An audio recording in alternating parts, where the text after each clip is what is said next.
सुस्वागतम बच्चों, online class में आप सभी बच्चों का हार्दिक स्वागत है। आइए आज हम लोग हिंदी विषय में निबंध और पत्र लेखन का अध्ययन करेंगे बच्चों। ठीक है, निबंध को इंग्लिश में ऐसे कहते हैं और पत्र लेखन को इंग्लिश में लेटर कहते हैं। ठीक है, तो आज इन्हीं के बारे में हम लोग अध्ययन करने वाले हैं बच्चों। चलिए देखिए, निबंध का विषय है मेरा प्रिय मित्र और दूसरा है सावित्रीबाई फूले। ठीक है, निबंध जो अपने भावों और विचारों को व्यक्त करते हैं और एक विषय चुनते हैं। ठीक है, उस विषय के ऊपर हम लोग निबंध लिखते हैं, तो उसे इंग्लिश में ऐसे और हिंदी में निबंध कहा जाता है बच्चों। ठीक है, आइए पहला है, देखिए मेरा प्रिय मित्र। मेरा प्रिय मित्र, दोस्त, फ्रेंड जिसको आप कहते हो। ठीक है, तो इन्हीं के बारे में हम लोग आज निबंध पढ़ने वाले हैं। आइए देखते हैं। मेरी प्रिय मित्र का नाम सुभाष है। घर में सब उसे शिबू कहते हैं। सुभाष मेरी ही उम्र का है। वह मेरी कक्षा में पढ़ता है। उसका घर मेरे घर के सामने है। हम दोनों साथ साथ विद्यालय जाते आते हैं। शाम को और छुट्टी के दिन हम साथ साथ खेलते हैं। ठीक है बच्चों, तो हमारे प्रिय मित्र का नाम क्या है? सुभाष है। और ये ध्यान रखना बच्चों कि 3 पैराग्राफ में मिनिमम हमारा निबंध होना चाहिए। ठीक है, आगे की क्लास में आप जाओगे तो पैराग्राफ बढ़ते जाएंगे। ठीक है, लेकिन शुरुआती दौर में कम से कम 3 पैराग्राफ होने चाहिए, वो छोटे हों तो भी चलेगा। ठीक है, तो क्या बताया है इसमें? मेरे प्रिय मित्र का नाम क्या है? सुभाष है। घर में उसे शिबू कहा जाता है।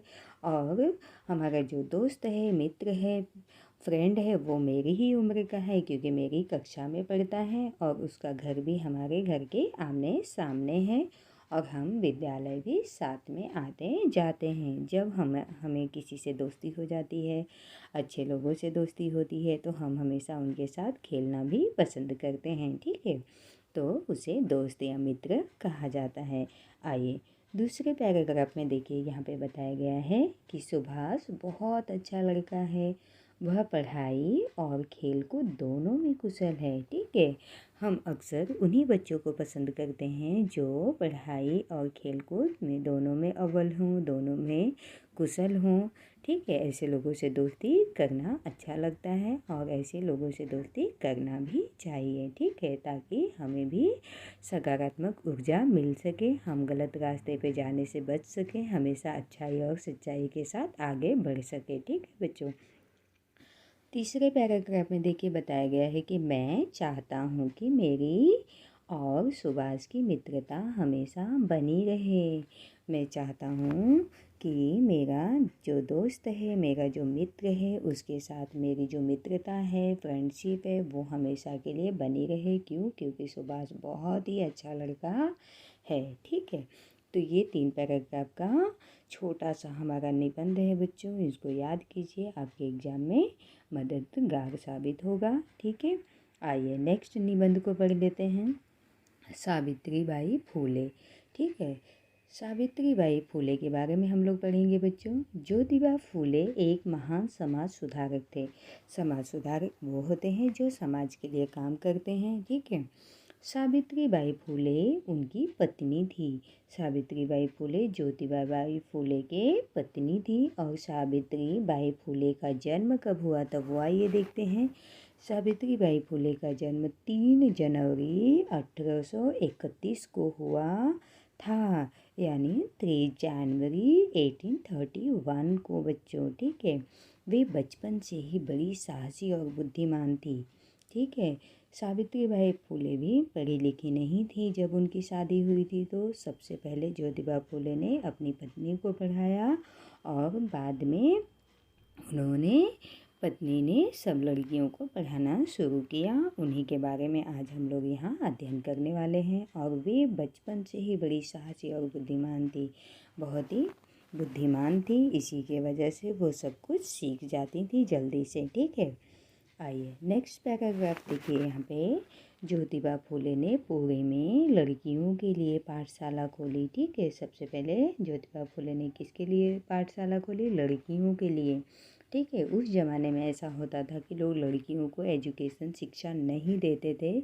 ऐसा माना जाता है कि लड़कियां सिर्फ कामकाजों घर के कामकाजों में ही रहनी चाहिए, उनके लिए कोई एजुकेशन की आवश्यकता नहीं है, क्योंकि उनका काम ही है चूल्हा चौका करना और बाहर निकलना उनके लिए ज़रूरी नहीं है। लेकिन उन्होंने यानी ज्योतिबा फूले ने इस चीज़ को महसूस किया और उन्हें लगा कि समाज में लड़कियों को भी पढ़ना लिखना चाहिए, ताकि वे अपने घर के कामकाज और बाहर के कामकाज दोनों को सुचारू रूप से चला सके। ठीक है, तो उनमें पढ़ाने का काम कौन करता था? सावित्रीबाई फूले ही करती थी। क्यों? क्योंकि वो खुद एक महिला थी, खुद एक लेडी थी और लड़कियों को पढ़ाने का काम स्वयं वो खुद करती थी। ठीक है, इससे लोगों में प्रेरणा जगी।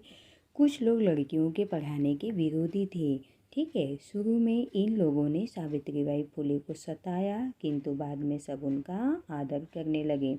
शुरू में तो बहुत सारे लोगों ने उनमें पत्थरबाजी भी की, उनको मारा भी, उनके स्कूल को भी तोड़ा फोड़ा भी, लेकिन बाद में उनको सम्मान देने लगे। क्यों? क्योंकि उससे लड़कियों का फ़ायदा होने लगा और लड़कियां जब पढ़ लिख कर घरों में जाती थीं तब अच्छे से कार्यों को भी करती थीं और पढ़ाई लिखाई को भी करती थीं। तो लोगों ने उसका बेनिफिट समझा और उनका आदर सम्मान करने लगे। ठीक है, आइए थर्ड पैराग्राफ है बच्चों, देखिए। सावित्रीबाई फूले का अब देहांत कब होता है उसके बारे में बताया गया है। देखिए 10 मार्च 1897 को सावित्रीबाई फूले का स्वर्गवास हो गया।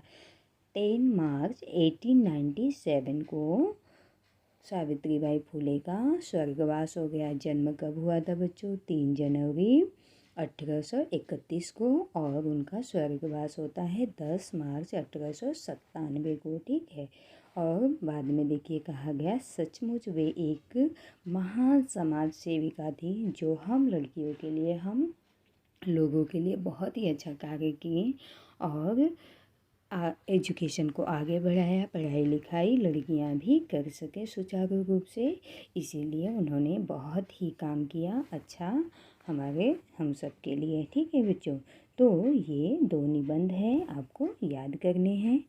ठीक है, देखिए मेरा प्रिय मित्र और सावित्रीबाई फूले, मैंने यहाँ और लगा रखा है बच्चों, जो आपको पसंद होगा वो आप एक निबंध अच्छे से याद कीजिए। ठीक है, दोनों निबंध आएगा आपके परीक्षा में, लेकिन आपको लिखना एक ही है बच्चों। ठीक है, तो एक को आप अच्छे से याद कीजिए ताकि आसानी से आप एग्ज़ाम में लिख सकें। आइए अब हम पत्र लेखन की तरफ चलते हैं बच्चों। पत्र लेखन पढ़ लेते हैं। लेटर जिसको इंग्लिश में कहते हैं और हिंदी में पत्र लेखन। ठीक है, पत्र लेखन के भी कुछ नियम होते हैं, आइए उनको देख लेते हैं हम लोग। ठीक है, पत्र जिसको इंग्लिश में लेटर कहते हैं, और यहाँ पे देखिए 2 तरह के लेटर होते हैं।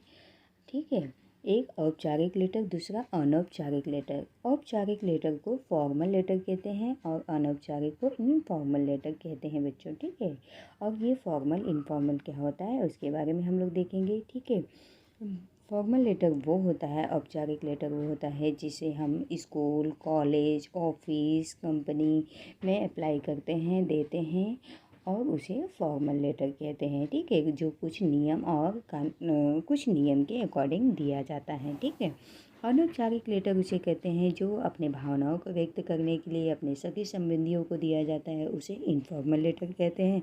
और इसे लिखने के लिए, इसका प्रारूप बनाने के लिए बहुत ज़्यादा नियम की आवश्यकता नहीं होती है। ठीक है, तो आज मैं इनफॉर्मल लेटर के बारे में बताने वाली हूँ बच्चों, क्योंकि सेकंड सेमेस्टर में हमने इनफॉर्मल लेटर की जानकारी देनी थी और फर्स्ट सेमेस्टर में हमने फॉर्मल लेटर की जानकारी दी। ठीक है, तो आइए हम लोग देखते हैं। देखिए यहाँ पे एक लड़का है जो अपने जन्मदिन पर अपने मित्र को आमंत्रित करना चाहता है। ठीक है, वो गर्ल बॉय दोनों हो सकते हैं। ठीक है, आइए विषय को पढ़ लेते हैं। जन्मदिन के अवसर पर मित्र को प्रीति भोज में आने हेतु आमंत्रण पत्र। आमंत्रण दिया जा रहा है बच्चों, आमंत्रण पत्र। ठीक है, निमंत्रण पत्र भी कह सकते हैं, आमंत्रित भी कह सकते हैं। ठीक है, देखिए अगर आपका दोस्त दूर रहता है तो आप उस तरह से आप उसका अपना एड्रेस लिख सकते हो, फिर उसका एड्रेस लिख सकते हो। तो इस तरह से भी आप लिखा जा सकता है। अगर ये नहीं भी लिखोगे तो भी चलेगा, लेकिन दिनांक लिखना अति आवश्यक है बच्चों। ठीक है, दिनांक लिखना मत भूलना। ओके, तो room number 108 Shivaji Park, Gandhi Chowk, Badlapur, West 421503। ठीक है, और दिनांक है 9/3/2021। ठीक है, आप अपना एड्रेस अपने हिसाब से लिख सकते हो। ठीक है, देखिए जैसे हम लोग इंग्लिश में टू लिखते हैं, उसके लिए हम लोग हिंदी में सेवा लिखते हैं। ठीक है बच्चों, इस तरह से आप देखते हो इंग्लिश में लिखते हो तो यहाँ पे सेवा लिखा जाता है। Shri Ramnagar, Kashi park, Badlapur west. ठीक है, ऐसा भी आप अपने हिसाब से जिस भी सिटी शहर में रहते हो उसके हिसाब से आप अपना एड्रेस अपना पता लिख सकते हो। ठीक है, आइए इनफॉर्मल लेटर में सिर्फ एक ही अंतर पाया जाता है कि वहाँ पे सब्जेक्ट नहीं होता है, और फॉर्मल लेटर में हम सब्जेक्ट लिखते हैं बच्चों। ठीक है, देखिए ये है अनौपचारिक लेटर। तो आइए हम लोग पढ़ते हैं। प्रिय मित्र अर्जुन। ठीक है, हमारे मित्र का नाम क्या है? अर्जुन। तो उसे हम क्या कहेंगे? सप्रेम नमस्कार। ठीक है, हम लोग प्रेम से नमस्कार बोलते हैं। ठीक है, तो देखिए 20 अप्रैल को मेरा जन्मदिन है। इस अवसर पर शाम को 7 बजे हमने घर में प्रीति भोज का आयोजन किया है। प्रीति भोज का मतलब होता है बच्चों कि खाने पे हम बुला रहे हैं, डिनर पे हम बुला रहे हैं। ठीक है, 7 बजे हमने घर में प्रीति भोज का आयोजन किया है। आयोजन मतलब अरेंजमेंट किया है। ठीक है, जन्मदिन यानी बर्थडे के अवसर पर, बर्थ डेट है हमारी, और उस दिन हम लोग 7 बजे घर में आमंत्रित कर रहे हैं। ठीक है, आइए नेक्स्ट पैराग्राफ। भोज में शामिल होने के लिए मैं तुम्हें यह निमंत्रण भेज रहा हूँ। ठीक है, भोज यानी भोजन पे, और मेरे बर्थडे पार्टी में आने के लिए यह निमंत्रण भेज रहा हूँ। क्योंकि मित्र हमारा थोड़ा दूर रहता है, हम पहले जहाँ पे रहते थे शायद वहाँ पे हमारा मित्र है, और हम कहीं और शिफ्ट हो गए हैं, तो उसे भी बुलाना पसंद करना चाहते हैं। तो इसीलिए ये लेटर के थ्रू हम उसे बुला रहे हैं। ठीक है बच्चों, हमारे अन्य मित्र भी आने वाले हैं। ठीक है, तीसरे पैराग्राफ में देखिए ये पता चल जा रहा है कि हमारा मित्र कहीं दूर रहता है। तो जहाँ पे पहले बाद में रहने लगे हैं वहाँ के मित्र भी आने वाले हैं। अन्य यानी जो तुम जानते नहीं हो वो मित्र भी आने वाले हैं। तुम ज़रूर आना। ठीक है, तो मित्र को कहा जा रहा है कि तुम ज़रूर आना, और तुम्हारे मधुर कंठ से गीत सुनने को भी चाह है। इसका मतलब ये है कि उसका मित्र जो है वो गीत भी गाता है, सॉन्ग भी जानता है। ठीक है, तो उसके मधुर कंठ यानी तुम्हारे मुख से, तुम्हारे जो गले से मधुर आवाज़ निकलेगी, स्वीट वॉइस निकलेगी, उसे भी सुनने की बड़ी हमारी लालसा है, बड़ी हमारी चाह है। तो हे मित्र तुम जरूर आना। ये एक तरह से प्रार्थना पत्र है, और अनौपचारिक के अंतर्गत इसे लिया जाता है। ठीक है बच्चों, और पत्र भी, लेटर भी 3 पैराग्राफ में मिनिमम होनी चाहिए, ऐसा भी माना जाता है। ठीक है, तो बच्चों मैं उम्मीद करती हूँ कि आपको निबंध और पत्र समझ में आए होंगे, और आप अपने नोटबुक में एक बार लिखिए इनको, और लिखकर जब अध्ययन करेंगे बार बार तो आपको याद हो जाएंगे बच्चों, और एग्ज़ाम में आपकी बहुत मदद होगी। ठीक है, धन्यवाद बच्चों।